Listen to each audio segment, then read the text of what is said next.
ಕರ್ತನ ನಾಮಕ್ಕೆ ಸ್ತೋತ್ರವಾಗಲಿ. ಜೀವಿತ ರೊಟ್ಟಿಯ ಕಾರ್ಯಕ್ರಮದ ಮುಖಾಂತರವಾಗಿ ನಿಮ್ಮ ಸಂಗಡ ಮಾತನಾಡಲು ಈ ದಿನವನ್ನು ದೇವರು ಕೊಟ್ಟದಕ್ಕಾಗಿ ದೇವರಿಗೆ ಕೃತಜ್ಞತಾ ಸ್ತೋತ್ರವನ್ನು ಸಲ್ಲಿಸಿಕೊಳ್ಳುತ್ತೇನೆ. ಈ ದಿನದ ಧ್ಯಾನಕ್ಕೆಂದು ಒಂದು ವಾಕ್ಯವನ್ನು ಈ ಸಮಯದಲ್ಲಿ ನಾವು ತೆಗೆದುಕೊಳ್ಳೋಣ. 65ನೇ ಕೀರ್ತನೆ 2ನೇ ವಾಕ್ಯವನ್ನು ಓದಿಕೊಳ್ಳುತ್ತೇನೆ. ಪ್ರಾರ್ಥನೆಯನ್ನು ಕೇಳುವವನೇ, ನರರೆಲ್ಲರೂ ನಿನ್ನ ಬಳಿಗೆ ಬರುವರು.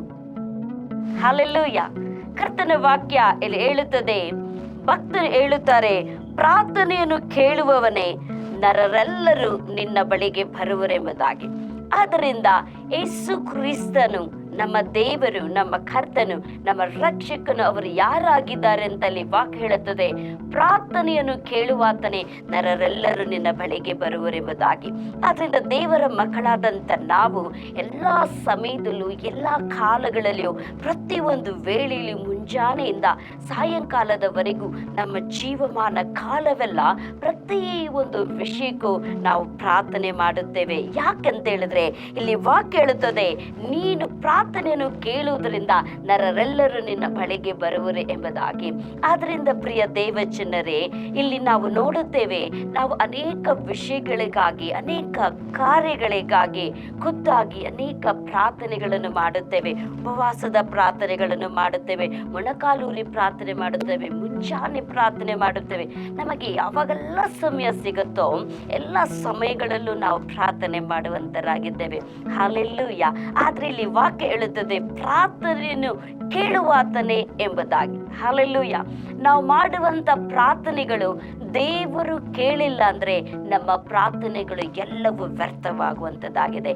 ನಾವು ಮಾಡುವಂತ ಪ್ರತಿಯೊಂದು ಪ್ರಾರ್ಥನೆಗೂ ದೇವರು ಉತ್ತರ ಕೊಡುವುದರಿಂದ ಮಾತ್ರವೇ ನಾವು ಮಾಡುವಂಥ ಪ್ರಾರ್ಥನೆಗೆ ಅದು ಬಲವು ಶಕ್ತಿಯನ್ನು ಕೊಡುವಂಥದ್ದಾಗಿದೆ. ನಮ್ಮ ಪ್ರಾರ್ಥನೆ ಅಲ್ಲ, ದೇವರು ನಮ್ಮ ಪ್ರಾರ್ಥನೆಯನ್ನು ಕೇಳುವುದರಿಂದ ಮಾತ್ರವೇ ನಾವು ಮಾಡುವಂಥ ಪ್ರಾರ್ಥನೆಗೆ ಅದು ಬಲವನ್ನು ಶಕ್ತಿಯನ್ನು ಕೂಡ ಕೊಡುವಂಥದ್ದಾಗಿದೆ. ಇನ್ನೊಂದು ವಾಕ್ಯ ಕೂಡ ಈ ಸಮಯದಲ್ಲಿ ಓದಿಕೊಳ್ಳೋಣ. ಕೀರ್ತನೆ 99 6ನೇ ವಾಕ್ಯ ಈ ರೀತಿಯಾಗಿ ಹೇಳುತ್ತದೆ, ಆತನು ಯಾಜಕರಲ್ಲಿ ಮೋಶೆ ಆರೋನರು ಆತನ ಹೆಸರಿನಲ್ಲಿ ಪ್ರಾರ್ಥಿಸುವವರೊಳಗೆ ಸಾಮುವೇಲನು ಪ್ರಾರ್ಥಿಸಿಕೊಂಡಾಗಲ್ಲ ಯೆಹೋವನು ಅವರಿಗೆ ಸದುತ್ತರವನ್ನು ದಯಪಾಲಿಸುತ್ತಿದ್ದನು. ಆತನು ಮೇಘದಲ್ಲಿದ್ದು ಅವರೊಡನೆ ಮಾತನಾಡುತ್ತಿದ್ದನು, ಅವರು ಆತನ ವಿಧಿ ನಿಯಮಗಳನ್ನು ಕೈಗೊಂಡರು ಎಂಬುದಾಗಿ. ಹಲ್ಲೆಲೂಯಾ. ಇಲ್ಲಿ ಕೂಡ ವಾಕ್ಯ ಈ ರೀತಿಯಾಗಿ ಹೇಳುತ್ತದೆ, ಕರ್ತನ ವಾಕ್ಯ ಈ ರೀತಿಯಾಗಿ ಹೇಳುತ್ತದೆ, ಆತನ ಯಾಜಕರಾದಂಥ ಮೋಶೆ ಆರೋನರು ಆತನ ಹೆಸರಿನಲ್ಲಿ ಪ್ರಾರ್ಥಿಸೊಳಗೆ ಸಾಮುವೇಲನು ಪ್ರಾರ್ಥಿಸಿಕೊಂಡಾಗಲ್ಲ ಯೆಹೋವನು ಅವರಿಗೆ ಸದುತ್ತರವನ್ನು ದಯಪಾಲಿಸಿದನೆಂಬುದಾಗಿ. ಹಲ್ಲೆಲೂಯಾ. ಮೋಶೆಯ ಪ್ರಾರ್ಥನೆಗಳು ನಾವು ಕೇಳಿದ್ದೇವೆ, ಬಲವಾದಂಥ ಪ್ರಾರ್ಥನೆ, ಮಹಿಮೆಯಾದಂಥ ಪ್ರಾರ್ಥನೆಯಾಗಿದೆ. ಕೆಂಪು ಸಮುದ್ರವನ್ನು ಇಬ್ಬಾಗ ಮಾಡಿದಂಥ ಒಂದು ದೊಡ್ಡ ಶಕ್ತಿ ಉಳ್ಳ ಪ್ರಾರ್ಥನೆ, ಐಗುಪ್ತ ದೇಶದಲ್ಲಿ ದೊಡ್ಡ ಅದ್ಭುತ ಕಾರ್ಯಗಳನ್ನು ಮಾಡಿದಂಥ ಶಕ್ತಿ ಉಳ್ಳ ಒಂದು ಪ್ರಾರ್ಥನೆಯಾಗಿದೆ. ಆರೋನನು ಮಾಡಿದಂಥ ಪ್ರಾರ್ಥನೆಯನ್ನು ದೇವರು ಕೇಳಿದರು. ಮತ್ತೆ ಅಲ್ಲಿ ವಾಕ್ಯ ಹೇಳುತ್ತದೆ, ಸಾಮುವೇಲನು ಮಾಡಿದಂಥ ಪ್ರಾರ್ಥನೆಯನ್ನು ಅಲ್ಲಿ ಕರ್ತನು ಕೇಳಿದನು ಎಂಬುದಾಗಿ. ದೇವರು ನಿಮ್ಮ ಪ್ರಾರ್ಥನೆಗಳಿಗೆ ಆತನು ಕಿವಿ ಕೊಡುವಂತ ದೇವರಾಗಿದ್ದಾರೆ. ನೀವು ಯಾವ ವಿಷಯಕ್ಕಾಗಿ ಪ್ರಾರ್ಥಿಸಿದ್ದೀರೋ ಕರ್ತನು ಆ ಪ್ರಾರ್ಥನೆಯನ್ನು ಕೇಳುವಂತನಾಗಿದ್ದಾರೆ. ಆದ್ರೆ ಅಲ್ಲಿ ವಿಧಿ ಇದೆ, ಆತನು ಅವರ ವಿಧಿಗಳನ್ನು ಕೈಗೊಂಡು ನಡೆದರು ಎಂಬುದಾಗಿ. ಹಲ್ಲೆಲೂಯಾ. ನೀವು ನಾನು ಮಾಡುವಂಥ ಪ್ರಾರ್ಥನೆಗಳು ಅದು ನಡೆಯಲ್ಪಡಬೇಕಂದ್ರೆ ಆತನ ಕರ್ತನ ದೇವರ ವಿಧಿಗಳನ್ನ, ಆತನ ನ್ಯಾಯಗಳನ್ನ ನಾವು ಕೈಗೊಂಡು ನಡೆಯುವಾಗ ದೇವರು ನಮ್ಮ ಪ್ರಾರ್ಥನೆಯನ್ನು ಕೇಳುವಂತರಾಗಿದ್ದಾರೆ. ಹೌದು ಪ್ರಿಯ ದೇವ ಜನರೇ, ನಾವು ನಮ್ಮ ಜೀವಿತದಲ್ಲಿ ಕರ್ತನ ಸೇವೆಯಲ್ಲಿ ಅನೇಕ ಕಾರ್ಯಗಳಿಗಾಗಿ, ಅನೇಕ ವಿಷಯಗಳಿಗಾಗಿ ನಾವು ಪ್ರಾರ್ಥಿಸಿಕೊಂಡೆವು. ಕರ್ತನು ಅನೇಕ ಪ್ರಾರ್ಥನಾ ಮನವಿಗಳನ್ನು ಕೇಳಿ ಅನೇಕ ರೀತಿಯಲ್ಲಿ ನಾವು ಕೇಳಿದಂಥ ಒಂದೊಂದು ಕಾರ್ಯದಲ್ಲೂ ಕೂಡ ದೇವರು ದೊಡ್ಡ ಅದ್ಭುತ ಕಾರ್ಯಗಳನ್ನು ಮಾಡಿದರು.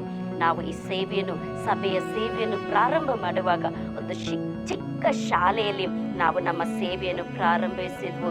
ಆದರೆ ದೇವರ ಬಳಿಗೆ ಕೇಳಿದ್ವಿ, ದೇವರೇ ನಿನಗಂತ ನಾವು ಒಂದು ದೇವಾಲಯವನ್ನು ಕಟ್ಟಬೇಕು, ನಿನ್ನನ್ನು ಆರಾಧಿಸಲಿಕ್ಕೆ ಒಂದು ಸ್ಥಳವನ್ನು ಕೊಡು ಎಂಬುದಾಗಿ ದೇವರ ಮುಂದೆ ನಾವು ಅನೇಕ ವರ್ಷಗಟ್ಟಲೆ 40 ದಿವಸ 21 ದಿವಸ ವರ್ಷಗಟ್ಟಲೆ ನಾವು ಉಪವಾಸಗಳಿಂದ ದೇವರ ಬಳಿಗೆ ಪ್ರಾರ್ಥನೆ ಮಾಡಿದ್ವಿ. ಪ್ರಿಯರಾದವರೇ, ದೇವರ ಪ್ರಾರ್ಥನೆಯನ್ನು ಕೇಳಿ ಕರ್ತನಿಗೆಂದು ದೇವರಿಗೆಂದು ದೇವರು ಈ ಬೆಂಗಳೂರು ಪಟ್ಟಣದಲ್ಲಿ ಒಂದು ಅರ್ಧ ಎಕರೆಯನ್ನು ತೆಗೆದುಕೊಂಡು ಕರ್ತನಿಗೆ ಆಲಯವನ್ನು ಕಟ್ಟಲು ದೇವರು ನಮ್ಮ ಪ್ರಾರ್ಥನೆಗಳನ್ನು ಕೇಳಿ ದೇವರು ತನ್ನ ಆಲಯವನ್ನು ಕಟ್ಟುವುದಕ್ಕೆ ಸ್ಥಳವನ್ನು ಕೊಟ್ಟರು. ಅದನ್ನು ಕಟ್ಟಿ ಮುಗಿಸೋದಕ್ಕೆ ಕೂಡ ಸಹಾಯ ಮಾಡಿದ್ರು. ಮೀಡಿಯಾ ಮಿನಿಸ್ಟರ್ಗಾಗಿ ಕೂಡ ಅನೇಕ ಪ್ರಾರ್ಥನೆಗಳು, ಕ್ಯಾಮ್ರಾಗಾಗಿ, ಎಸಿಗಾಗಿ, ಒಂದೊಂದು ವಸ್ತುಗಳಿಗಾಗಿ ದೇವರ ಮುಂದೆ ನಾವು ಮೊರೆ ಇಟ್ಟವು. ಆದರೆ ದೇವರು ನಮ್ಮೆಲ್ಲರ ಪ್ರಾರ್ಥನೆಯನ್ನು ಕೇಳಿದ್ರು. ನಾನು ದೇವರ ಬಳಿಗೆ ಈ ವಾಕ್ಯವನ್ನು ಇಟ್ಟೇ ನಾನು ಪ್ರಾರ್ಥಿಸುವುದು. ದೇವರೇ, ನೀನು ಪ್ರಾರ್ಥನೆಯನ್ನು ಕೇಳುವುದರಿಂದ ನರರೆಲ್ಲರೂ ನಿನ್ನ ಬಳಿಗೆ ಬರುತ್ತಾರಲ್ಲ, ನನ್ನ ಪ್ರಾರ್ಥನೆಯನ್ನು ನಿನ್ನ ಬಳಿಗೆ ತೆಗೆದುಕೊಂಡು ಬಂದಿದ್ದೇನೆ, ಇದಕ್ಕೆ ಸಹಾಯ ಮಾಡು, ಇದಕ್ಕೆ ಕ್ರಿಯೆ ಮಾಡು ಎಂಬುದಾಗಿ. ಹೌದು ಪ್ರಿಯ ದೇವ ಜನರೇ, ನಿಮ್ಮ ಪ್ರಾರ್ಥನೆಯನ್ನು ಕೇಳುವ ಯೇಸು ಸ್ವಾಮಿ ನಿಮಗೆ ಸದುತ್ತರವನ್ನು ಕೊಟ್ಟು ದಯಪಾಲಿಸುವಂತರಾಗಿದ್ದಾರೆ. ಸಮಯದಲ್ಲಿ ನಾವು ಪ್ರಾರ್ಥಿಸಿಕೊಳ್ಳೋಣ. ನಮ್ಮ ತಂದೆಯಾದ ದೇವರೇ, ನಿನ್ನ ಪ್ರಾರ್ಥನೆಯನ್ನು ಕೇಳುವಾತನಾಗಿರೋದ್ರಿಂದ ನರರಾಗಿರುವಂಥ ನಾವು ನಿನ್ನ ಬಳಿಗೆ ಬಂದಿದ್ದೇವೆ ಸ್ವಾಮಿ. ಈ ಸಮಯದಲ್ಲಿ ನನ್ನೊಟ್ಟಿಗೆ ಪ್ರಾರ್ಥಿಸಿಕೊಳ್ಳುವಂಥ ಪ್ರತಿಯೊಂದು ದೇವರ ಮಕ್ಕಳಿಗಾಗಿ ಪ್ರಾರ್ಥಿಸುತ್ತೇನೆ. ಅವರೆಲ್ಲರೂ ನಿನ್ನ ಬಳಿಗೆ ಬಂದಿದ್ದಾರೆ ಕರ್ತನೆ. ನೀನು ಮೋಶೆ ಆರೋನರ ಪ್ರಾರ್ಥನೆಗಳನ್ನು ಕೇಳಿದಂಥ ದೇವರು ಇಂದು ಈ ಮಕ್ಕಳ ಪ್ರಾರ್ಥನೆಯನ್ನು ಕೂಡ ಕೇಳಿ ನನ್ನ ಪ್ರಾರ್ಥನೆಯನ್ನು ಕೂಡ ಕೇಳಿ ಸ್ವಾಮಿ. ಇವರ ಜೀವಿತದಲ್ಲಿ ಅದ್ಭುತ ಕಾರ್ಯಗಳು, ಆಶ್ಚರ್ಯಕರವಾದ ಕಾರ್ಯಗಳು, ಮಹತ್ ಕಾರ್ಯಗಳನ್ನು ತಂದೆಯಾದ ದೇವರೇ ಯೇಸುವಿನ ನಾಮದಲ್ಲಿ ನಡೆಸಬೇಕೆಂಬುದಾಗಿ ಅರ್ಪಿಸಿಕೊಳ್ಳುತ್ತೇವೆ. ಆಶೀರ್ವದಿಸು ಯೇಸು ಕ್ರಿಸ್ತನ ನಾಮದಲ್ಲಿ ತಂದೆಯಾದ ದೇವರೇ, ಆಮೇನ್. ಹೌದು ಪ್ರಿಯ ದೇವ ಜನರೇ, ಕರ್ತನು ನಿಮ್ಮ ಪ್ರಾರ್ಥನೆಯನ್ನು ಕೇಳುತ್ತಾನೆ. ನಂಬಿ ನೀವು ಪ್ರಾರ್ಥನೆ ಮಾಡಿ. ಆಮೇನ್.